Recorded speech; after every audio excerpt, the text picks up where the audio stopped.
How a saber wound, drugs, and church biddies created the $300 billion Coca-Cola empire. In 1865, the Lieutenant Colonel John Pemberton suffered a saber wound in a battle during the American Civil War. The pain was excruciating, so doctors gave him morphine, hoping he could at least die in peace. John not only survived, but also emerged from it with a goddamn morphine addiction.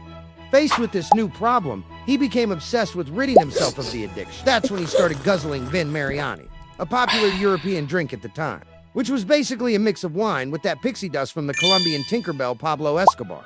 Given John was a pharmacist by profession, in 1885 he decided to create his own version of that spiked French wine, marketing the tonic as an elixir with medicinal properties. Then, in 1886, in Atlanta, a group of old church biddies started a temperance movement, forcing the banishment of alcohol and consequently making John reformulate his drink, replacing the booze for carbonated water, with a boatload of sugar to cover up the nasty bitter flavor and to screw with any unsuspecting diabetics around. But that secret ingredient for a little trip was kept in the mix to leave customers feeling breezy and chilled out, as the elixir of joy was still being peddled at a local drugstore. John's health was completely shot, and he was deeply in debt. He began divesting his shares in the company, on the verge of dying poor and still addicted to morphine. So yes, he did all this for nothing. He sold the remaining part of the company in 1888 to a visionary businessman named Asa Candler. It was Candler who turned that neighborhood drugstore cough syrup into the massive success that Coca-Cola became, valued today at around $300 billion. Who would have thought a gut stab would lead to such a result? Actually, it was in the chest.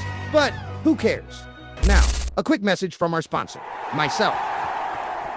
Explore Simon's Den at the link in the bio. There you can find these cute collectible mugs and other adorable items. Buy me a coffee to help with the milk for my little gremlins. Or get the incredible 250GB pack of video assets to rock your content. Here comes the million-dollar question.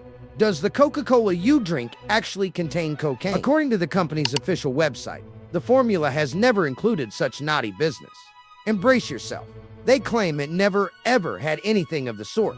That's what they say. But here's the thing, Coca-Cola's history is well documented. And let's just say, a lot of sources seem to know what you folks did a few summers ago. So, I went straight to the almighty Oracle, the all-seeing, all-knowing guardian of universal wisdom, the one and only Google. On the top-ranked page, I found this little gem.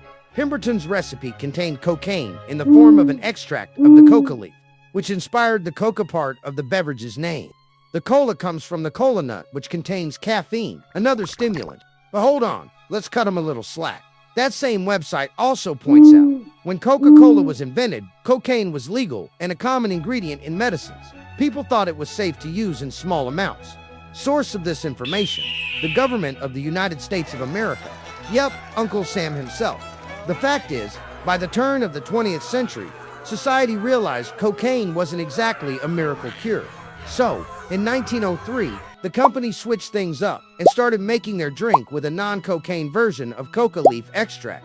The whole decocanization process wasn't perfected until the 1930s, when the drink was finally sanctified and baptized in the sacred waters of coca syrup, free of stimulating alkaloids. If you catch my drift, it seems someone isn't so proud of their naughty past. Are you, Ms. Coca-Cola? Don't worry, we all have our little secrets. Let me know in the comments, are you the type who prefers Coca-Cola, prefers Pepsi, or do you just stick with good old WD-40 for rust removal?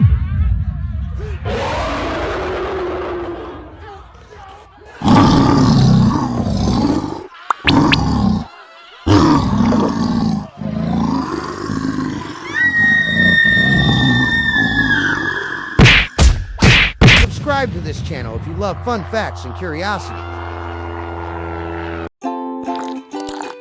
Cheers from Simon the Raccoon.